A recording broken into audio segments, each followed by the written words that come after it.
الرحمن الرحیم۔ سر اور کانوں کے مسح کرنے کے باب۔ وَامْسَحُوا بِرُؤُوسِكُمْ قال اللہ تعالیٰ فی القرآن المجید وَامْسَحُوا بِرُؤُوسِكُمْ، اپنے سروں کا مسح کرو۔ مسح الراس کے وجوب میں کوئی اختلاف نہیں ہے، بلکہ محل نزاع بات یہ ہے کہ مکمل سر کا مسح کرنا واجب ہے یا سر کے کچھ حصے کا مسح بھی کفایت کر جاتا ہے۔ مکمل سر کے مسح کو واجب کہنے والوں کے دلائل: نمبر 1، مسح کے لیے قرآن میں لفظ راس استعمال ہوا ہے اور راس مکمل سر کو کہتے ہیں۔ اس کا جواب یوں دیا گیا کہ ہم یہاں مطلقاً سر کا مسح کرنا مراد ہے اور بعض حصے کا مسح بھی مسح ہی کہلاتا ہے۔ جیسے کوئی کہے کہ میں نے سر پر مارا، اسے یہ لازم نہیں آتا کہ مکمل سر پر مارا، بلکہ کسی ایک جز پر مارنا بھی مارنا ہی کہلائے گا۔ یاد رہے، اگرچہ بظاہر عقلاً یہ بات درست معلوم ہوتی ہے، لیکن آگے جو حدیث آ رہی ہے اس کا رد کر رہی ہے۔ حضرت عبداللہ بن زید رضی اللہ تعالیٰ عنہ سے مروی ہے کہ اللہ کے رسول صلی اللہ علیہ وسلم نے اپنے سر کا مسح اس طرح کیا کہ اپنے دونوں ہاتھ سر کے آگے سے پیچھے کی طرف لے گئے اور پھر پیچھے سے آگے کی جانب واپس لے آئے۔ یعنی یہاں سے آپ نے شروع کیا، اصل طریقہ یہی ہے، یہ 3 انگلی کو سٹا لیجئے، اس دونوں کو باقی رکھ، پال میں نہیں سٹنا چاہیے اس کو۔ ہم لوگ کیا کرتے ہیں، مارا چلے آئے، پورے ہاتھ کو لگا دیتے ہیں۔ 3 کو رکھنا ہے، اس کو الگ ہٹا لینا ہے، کان کے لیے اور کان کے اوپر سے دوڑانے کے لیے۔ یہاں شروع کریں گے، یہاں سے اسے لے کے جانا ہے اور پھر گدی تک، پھر پلٹ کے اسے لانا ہے۔ کان کی ایک انگلی شہادت والی اس میں ڈالیں گے، اندر جتنا بھی ہے سراغ نیچا اونچا سب میں رگڑ لیں گے، اب پیچھے سے انگوٹھا سے کریں گے۔ گردن کٹوا جو مسح ہوتا ہے نا، اس طرح نہیں کرنا، کیونکہ حدیث کے اندر کہیں بھی گردن کاٹنے کا تذکرہ نہیں ہے یا گردن پر مارنے کا مسح کرنے کا تذکرہ نہیں۔ اور گردن داخل ہو جاتا ہے ایک ہی مرتبہ، سر یہاں سے لے کے آتے ہیں، جب گدی تے چلا گیا تو گردن پکڑا ہی جاتا ہے، الگ سے اس تک کرنے کا کوئی مسئلہ نہیں ہے، یا بال کے نیچے تک دوڑانے کا بھی کوئی مسئلہ نہیں۔ تو یہ کہ آپ صلی اللہ علیہ وسلم نے سر کے اگلے حصے سے شروع کیا اور سر کے پچھلے حصے یعنی گدی تک لے گئے، پھر اسی طرح دونوں ہاتھوں کو سر کے بالوں کا مسح کرتے ہوئے اسی جگہ واپس لے آئے جہاں سے مسح کا آپ نے آغاز کیا تھا۔ اس کا جواب یہ دیا گیا کہ مجرد فعل سے وجوب ثابت نہیں ہوتا، لیکن اس بات کا رد اس طرح کیا جاتا ہے کہ حدیث میں اجمال واجب بیان کا ہے اور واجب مجمل کا بیان بھی واجب ہوتا ہے۔ یہ منطقی اور فقہی اصطلاحات ہیں۔ حدیث کے اندر جو عبداللہ بن زید رضی اللہ تعالیٰ عنہ کی روایت آئی ہے، جو میں نے آپ کے سامنے بیان کیا، بخاری شریف 185 نمبر کی حدیث، کہ آپ نے سر کے اگلے سے شروع کیا اور پیچھے لے گئے اور پھر پیچھے سے آگے طرف لے کے آئے۔ اس سے ثابت ہوتا ہے جس وقت آپ نے پیشانی کے بالوں پر مسح کیا تھا اس وقت پگڑی بھی تھی، اس پر بھی آپ نے مسح کی۔ ایک روایت اور آئی کہ بعض حضرات نے سر کے بعض حصہ کے مسح کو بھی درست قرار دیا ہے۔ ان کی دلیل انہ توضأ ومسح بناصبتہ، آپ صلی اللہ علیہ وسلم نے وضو کیا اور اپنے پیشانی کے بالوں پر مسح کیا۔ تو اس کا جواب یہ ہے کہ حدیث کے مکمل الفاظ یہ ہے کہ مسح بناصیتہ وعلی الامامۃ، آپ صلی اللہ علیہ وسلم نے اپنی پیشانی کے بالوں اور پگڑی پر مسح کیا۔ اس سے ثابت ہوتا ہے جس وقت آپ نے پیشانی کے بالوں پر مسح کیا تھا اس وقت پگڑی پر بھی مسح کیا، جو کہ مکمل سر کے حکم ہی ہے، نہ کہ اس سے یہ ثابت ہوتا ہے کہ محض پیشانی کے بالوں کے بقدر سر کا مسح کافی ہے۔ امام شافعی رحمۃ اللہ علیہ کم از کم جتنے حصے پر مسح کا لفظ صادق آتا ہے اتنے حصے کا مسح فرض ہے، ابو حنیفہ سر کے چوتھائی حصے کا مسح واجب ہے، امام مالک مکمل سر کا مسح واجب ہے، امام احمد مرد کے لیے مکمل سر کا مسح واجب ہے، جبکہ عورت کے لیے صرف سر کے سامنے والے حصے کا مسح کر لینا ہی کافی ہے۔ امام شوکانی مکمل سر کے مسح کی وجوب کی کوئی دلیل نہیں۔ امام نووی مکمل سر کا مسح علماء کرام کے اتفاق کے ساتھ مستحب ہیں۔ راجح یعنی کہ اقوال ائمہ جو پیش کیے گئے، بعض نے کہا کہ سر کا چوتھائی حصہ، بعض نے کہا کہ آدھا، بعض نے کہا کہ صرف سر پر ٹھکا دیں گے، مسح کر لیں گے کسی بھی حصہ تو ہو جائے گا۔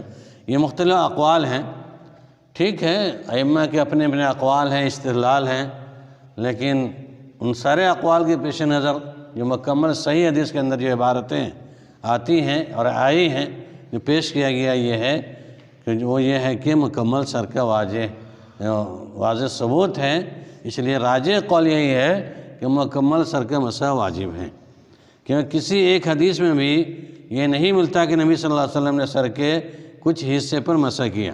جن لوگوں نے کچھ حصے کا یا بعض حصے کا یا آدھے یا چوتھائی کا استدلال کیا ہے، وہ عقلی اور قیاسی بات ہے کہ سر پر ماریں گے لاٹھی تو اس کا مطلب تھوڑی ہے کہ تھوڑا سا مارا، پورا سر داخل ہوتا ہے، نہیں تو یہ بھی داخل نہیں پورا، نہ بلکہ آدھا بھی ہوتا ہے۔ وہ مارنے اب پھوڑنے کا مسئلہ الگ ہے، یہاں مسئلہ ہے کہ نبی نے یہاں شروع کیا پیشانی سے آگے سے، اب پیچھے چلے گئے تو آگے سے پیچھے پورے داخل ہو گئے اس میں، تو لہٰذا یہ کہنا اور تعویل کرنا ہے کہ آگے پیچھے دائیں بائیں تھوڑا زیادہ، یہ سب بکواس کی باتیں ہیں۔ باقی جو باتیں ہیں حدیث کے اندر، اللہ کے نبی صلی اللہ علیہ وسلم کا طریقہ وہ یہ ہے پورے سر کا۔ اسی طریقے سے کانوں کے مسح کے وجوب کی دلیل امامہ ابن عمر، حضرت ابن عباس، حضرت عائشہ، حضرت ابو موسیٰ، حضرت انس، حضرت سمرہ بن جندب اور عبداللہ بن زید رضی اللہ عنہ سے مروی حدیث الاذنان من الراس، دونوں کان سر سے ہیں، کیونکہ یہ سر کے پورے حصے کے اندر کان ہیں، تو آپ صلی اللہ علیہ وسلم کان کے اندر انگلی لگائی اور ابہام انگوٹھے سے پیچھے سے پلٹا، اس میں داخل۔ جب دونوں کان سر میں شامل ہیں، چونکہ سر کا مسح فرض ہے، لہذا کانوں کا مسح بھی فرض ہوا۔ اب یہ ہے کہ سر کے مسح کے لیے الگ سے پانی لیں گے کہ یا اسی پانی سے کام چل جائے گا؟ ہوتا نا ہے ہم نے ایک مرتبہ پانی لے لیا اور سر کے لیے شروع کیا ہم نے مسح، تو اسی سے کافی ہے کہ کان کے لیے الگ سے لینا پڑے گا؟ یہ سوال ہے کہ جواب یہ ہے، نبی صلی اللہ علیہ وسلم نے اپنے ہاتھ کے بچے ہوئے پانی کے علاوہ نئے پانی سے اپنے سر کا مسح کیا، یہ ہے روایت مسلم کی۔ اور دوسری روایت ہے کہ نبی صلی اللہ علیہ وسلم نے اپنے سر کا مسح اسی زائد پانی سے کیا جو آپ صلی اللہ علیہ وسلم کے ہاتھ میں موجود تھا۔ یہ ابو داؤد کی روایت ہے، کتاب الطہارہ، باب صفت وضوء النبی، ابو داؤد۔ تو اس میں دونوں طرح کی باتیں آئی، پہلے حدیث کے اندر کہ آپ نے الگ سے پانی کے علاوہ نئے پانی سے اپنے یعنی الگ سے لیا کان کے لیے، اور دوسری روایت میں ہے کہ نہیں، جو آپ کے ہاتھ جو پہلے مسح ہو گئے تھے، جو پانی بچا ہوا تھا ہاتھ میں انگلی میں، اسی سے مسح کیا۔ تو اس میں کوئی زیادہ قباحت کی بات نہیں ہے، اور احتمال دونوں کا لینے کے لے سکتے ہیں۔ اور اگر اس کی روایت دیکھی جاتی ہے، ایک منٹ،